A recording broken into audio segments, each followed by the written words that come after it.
নমস্কার বন্ধুরা, আবার একটা নতুন ভিডিওতে আপনাদের সকলকে স্বাগত জানাই।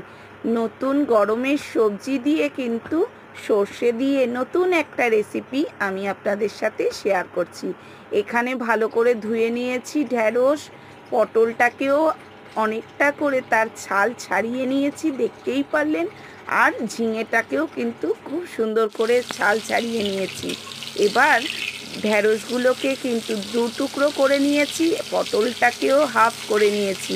দেখুন প্রত্যেকটা পটলের মধ্যে কত সুন্দর বীজ হয়ে গেছে।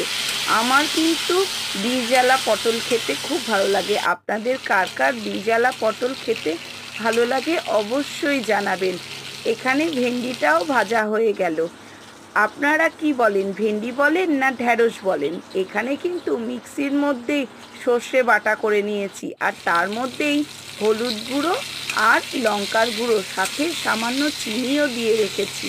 আর সর্ষেটা কিন্তু কালো সর্ষে আমি বেটে নিয়েছি। কালো সর্ষে খেতেই কিন্তু আলাদা টেস্ট, কারণ তার মধ্যে একটু ঝাঁঝও বেশি থাকে। সব শেষে ভেজে নিচ্ছি ঝিঙেটাকে। ঝিঙেটাকে নুন আর হলুদ দিয়ে ভেজে নিচ্ছি।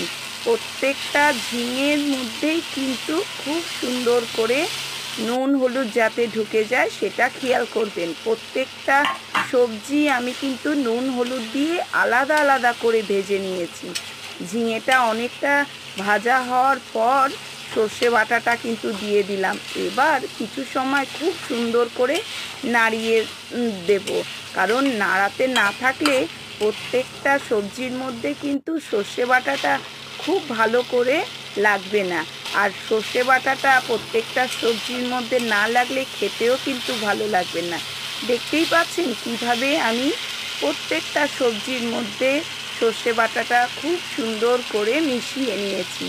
এবার এই গ্যাসের ফ্লেমটাকে একটু কমিয়ে দিয়েছিলাম। সবজিগুলোও কিন্তু সর্ষে বাটার সাথে সাথে খুব সুন্দর করে সেদ্ধ হয়ে গেছে। এই ধরনের সবজি সেদ্ধ আলাদা করে জল দিয়ে করতে লাগে না, এমনি সেদ্ধ হয়ে যায়।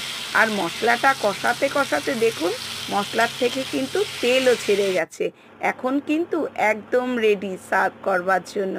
অবশ্যই চ্যানেলটাকে সাবস্ক্রাইব করে পাশে থাকবেন যাতে এই ধরনের রেসিপি দেখতে পান।